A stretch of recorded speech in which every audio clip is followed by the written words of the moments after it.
أما بعد قال الله تعالى في كلامه المجيد وفرقانه الحميد أعوذ بالله من الشيطان الرجيم بسم الله الرحمن الرحيم لو أنزلنا هذا القرآن على جبل لرأيته خاشعا متصدعا من خشية الله وتلك الأمثال نضربها للناس لعلهم يتفكرون صدق الله العظيم. وقال النبي صلى الله عليه وسلم عن عثمان بن عفان رضي الله عنه قال قال رسول الله صلى الله عليه وسلم خيركم من تعلم القرآن وعلمه رواه البخاري أو كما قال عليه الصلاة والسلام.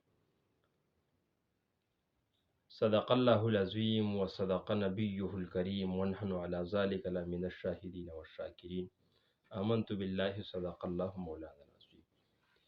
میرے انتہائی قابل قدر اور میرے ہم سفر ساتھیوں، پچھلی ویڈیو میں نے آپ کو اذان کی کچھ آداب بتائی. اس ویڈیو میں اور اس لیکچر میں آپ کو اللہ رب العالمین کی کلام قرآن عظیم الشان کے بارے میں کچھ وضاحت کرنا چاہتا ہوں، اور یہ سلسلہ بدستور انشاءاللہ جاری رہے گا. سب سے پہلے یہ جاننا چاہیے کہ قرآن کس کا کتاب ہے.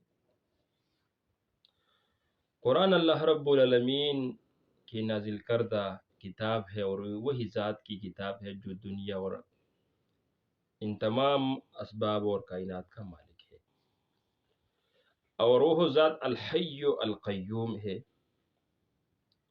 وہ ذات قل هو اللہ احد، جس طرح اللہ رب العالمین کے تعارف ہوا ہے، ایک ذات ہے، اس کے ساتھ کوئی شریک نہیں ہے، نہ کسی کا باپ ہے، نہ کسی کا بیٹا ہے، نہ کوئی اس کا ہمسر ہے، نہ یہ مطلب اس کا کوئی برابر نہیں ہے. اللہ رب العالمین ایسا بادشاہ ہے کہ دنیا میں اس کی مثال نہیں ہے، اور نہ دنیا کے علاوہ اور سیاروں میں اور اللہ رب العالمین کی مخلوق میں جو اللہ رب العالمین نے پیدا کیا ان میں اس کا مثال موجود نہیں ہے. عظیم ذات ہے، اور عظیم ذات کی کتاب یہ عظیم کتاب ہے جو رسول اللہ صلی اللہ علیہ وسلم پر 23 سال کی عمر میں، یعنی 23 سال کے عرصے میں، جب رسول اللہ صلی اللہ علیہ وسلم کی عمر 40 برس ہوئی تو رسول اللہ صلی اللہ علیہ وسلم پر اللہ رب العالمین کی طرف سے یہ کتاب کا نزول شروع ہو گیا. شہر رمضان الذی انزل فیہ القرآن، اللہ رب العالمین نے یہ بھی وضاحت کیا کہ رمضان کا مہینہ وہ مہینہ ہے جس میں قرآن کی نزول شروع ہوئی. تو قرآن عظیم الشان اللہ رب العالمین کی کتاب ہے، اور فرشتے حضرت جبرائیل علیہ السلام کے ذریعے اللہ رب العالمین نے رسول اللہ صلی اللہ علیہ وسلم پر نازل کیا. یعنی وقت کی مناسبت سے اللہ رب العالمین جبرائیل علیہ السلام کو حکم کر کے کہ آپ جائے کہ نبی علیہ السلام حضرت محمد رسول اللہ خاتم النبیین صلی اللہ علیہ وسلم کو یہ بتا دیں. تو وقت کی مناسبت کے ساتھ ساتھ اللہ رب العالمین نے پیغمبر کو یہ قرآن نازل کیا تقریباً 23 سال کے عرصے میں. نبی علیہ السلام کی ٹوٹل عمر 63 برس تھی. 40 جب ان کی عمر 40 برس تک پہنچی تو رسول اللہ صلی اللہ علیہ وسلم پر جو ہے وحی کا نزول شروع ہو گیا. تو یہ کتاب اللہ رب العالمین کی طرف سے ہے، اور عظیم ذات کی عظیم کتاب ہے، اور اسے وہ کتاب ہے جس میں تورات، زبور، انجیل کے بعد احکام بھی اللہ رب العالمین نے نقل کیا ہے. لیکن قرآن عظیم الشان کی نازل ہونے کے بعد اللہ رب العالمین نے تورات، زبور، انجیل اور ان صحائف کو منسوخ کر دیا، اور آج بھی وہی اصلی شکل میں موجود نہیں ہے. اگر اصلی شکل میں موجود ہے تو وہ صرف قرآن عظیم الشان ہے. اسی لیے یہ بہت عمدہ اور اچھی کتاب ہے۔ اس کی خصوصیات کیا ہے انشاءاللہ بعد میں یہ بتاؤں گا۔ تو یہ جاننا چاہیے کہ یہ عظیم کتاب عظیم ذات کی ہے، اور کس کے ذریعے بھیجا؟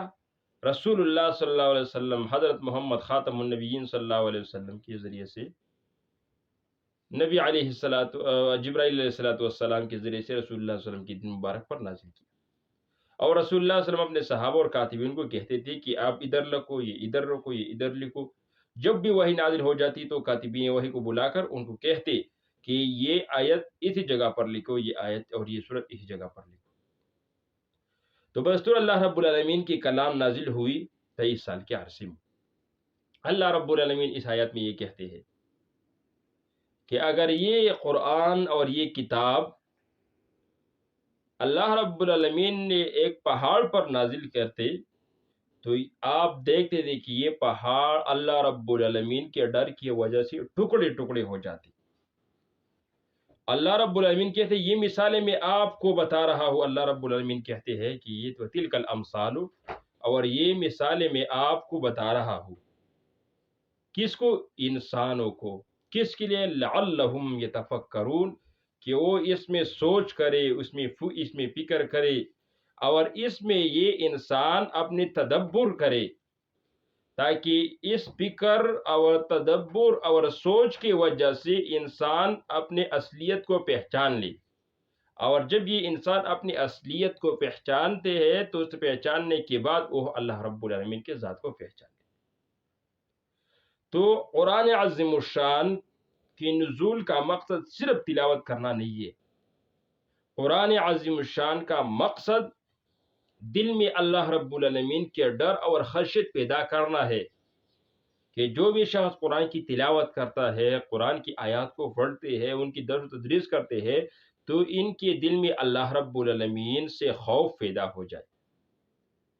اسی طرح رسول اللہ صلی اللہ علیہ وسلم نے جو میرے آپ کے سامنے حدیث پڑھی ہے، رسول اللہ صلی اللہ علیہ وسلم نے فرمایا، عثمان ابن عفان رضی اللہ تعالیٰ عنہ عظیم صحابی ہے، انشاءاللہ اس کا تذکرہ انشاءاللہ کروں گا کہ یہ کتنی صفات کے مالک صحابی ہے۔ تیسرا خلیفہ راشد ہے مسلمانوں کی، رسول اللہ صلی اللہ علیہ وسلم کی داماد ہے، 2 بیٹی ان کی شادی میں تھی رسول اللہ صلی اللہ علیہ وسلم کی، ایک کی وفات کے بعد۔ تو کیا کہتے ہیں کہ قال رسول اللہ صلی اللہ علیہ وسلم خیرکم من تعلم القرآن وعلم، آپ میں سے بہترین شخص وہ ہے جس نے قرآن سیکھا وعلم، و دوسروں کو سکھایا۔ یعنی دنیا میں جتنے بھی اشخاص موجود ہیں، جتنے بھی لوگ موجود ہیں، جتنے بھی طرح کے مرتبے والے لوگ موجود ہیں، تو ان میں بہتر کون ہے؟ جو قرآن سیکھتے ہیں، جو قرآن کے طالب العلم ہے، جو قرآن کو اپنے آپ نے رہنما سمجھتے ہیں، جب قرآن کے وہ درس کرتے ہیں، وہ تدریس کرتے ہیں، وہ بہترین شخص ہے۔ یعنی یہ نہیں کہا کہ اس کے پاس گاڑی ہے، اس کے پاس بنگلہ ہے، اس کے پاس بینک بیلنس ہے، یہ نہیں کہا کہ بہتر نہیں ہے۔